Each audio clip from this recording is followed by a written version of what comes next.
6. Oh, is math hard for you too? 9, 10,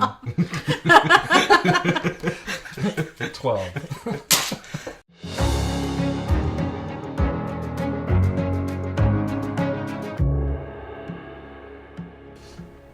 So what's the final score?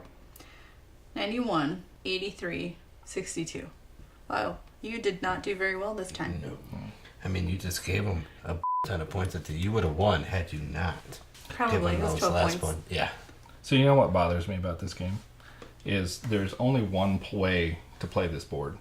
And if you're not playing the board correctly, you're not going to win.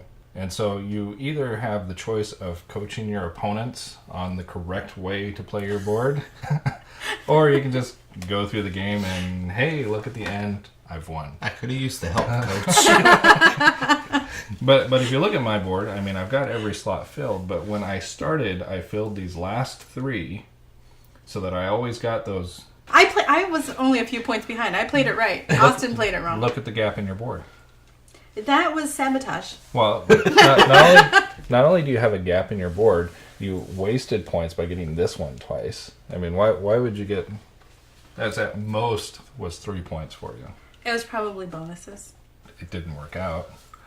This time. I mean, so there's a limited number that you can fill up. I mean, certainly the end of round bonuses you want to get. Right. I didn't get anything of significance on my end of round bonuses, and yet I still have the highest score because I filled these first and then just worked my way backwards. I mean, you even filled your 4-pointer twice. Mm-hmm. But because you don't have it filled up down here, it's pointless. Yeah, it was this one. Well, it was really this one. It was literally pointless. It was. But I think when you were getting your first row, I mean, you were getting it for what, 12 points? I was getting it for 19 points when mine went through. Mine was not very much. But again, over here, you're doubling up down here. Yeah. And then that's 10 points. Well, it's better than you're doubling up on 3 points, yes. But even still, I have one double, and that was up here, which was... That was still a lot more. Yeah, but anyway, so I had the least amount of bonus points. I had the most amount of penalties against me. I still have the highest score. So the bonus points is a misdirection. The broken glass, you can kind of ignore that because everybody's going to end up with it. Yeah. And if they don't, I mean, even if you didn't have any broken glass, I still would have had a higher score than you. So what are you saying? You gotta break a couple eggs to make an omelet? Glass? To make a window? You have to break glass to make a window? I thought you said legs, too. Wouldn't it be eggs? A couple legs. Break a couple legs to make an omelet? We're not She in the did say mafia or legs, anything. guys. Yeah. This is your first time. Oh, it's your second time playing. First day playing. First day ever. What do you think of the game? I really enjoyed it. It's fun. It's strategic. And, you know, it's broken. and broken. And real easy to, you know, pick up. And the more people you play with, the harder it is to strategize on how you're going to get your colors and where you need to go.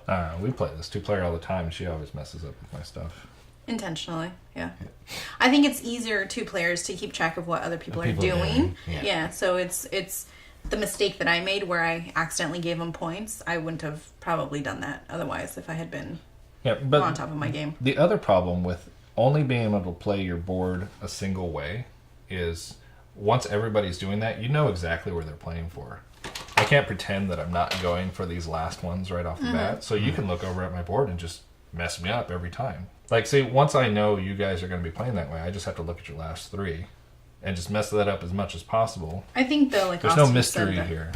Well, I mean, I think that's part of the fun, though. So you can sort of sabotage as much as you like. But I you think, know where they're playing. That's not fun. I mean, I think one of the benefits of this is it is a really easy game. I mean, you can make it as difficult or as casual as you want.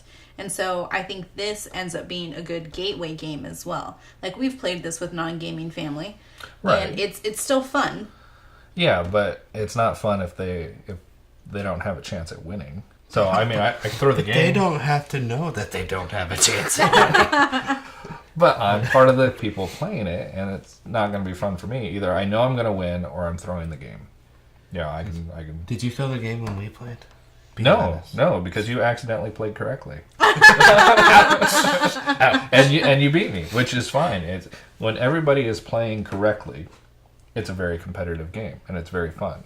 But the problem is there's a correct way to play it. And then there's Austin's way. There's everybody else. There's everybody else's way of playing. I was playing correctly until they messed me up. All right.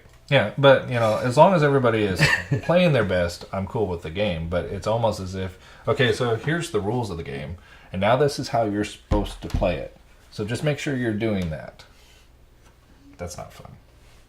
No, don't play that one. Don't complete that one. Don't complete that one so early. Complete these first. I mean, I'm just going to sit here and guide them so that they're competitive. Like if it's their first time playing and they're a gateway player, or just basically new to playing board games, I'll be up there at 90 points at the end and they'll be at 40 and there we go. 62. That's the last time we ever play the game, because they're like, oh no, I don't like playing that game.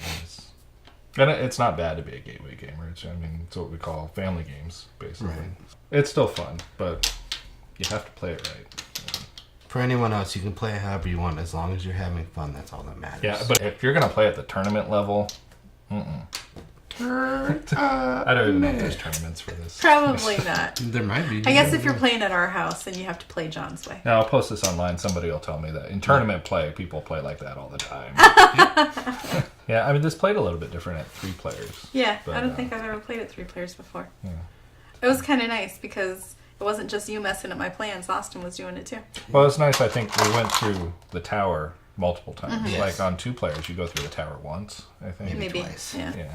Do you play this game? Do you have a specific way that you play? And is it the right way? Do you have any tips for Austin on how to cheat properly? Cheat properly. I always cheated at Candyland when I was little. So. Did you win? Nope. But that's not cheating. That's playing poorly. I was like 2. I don't really know.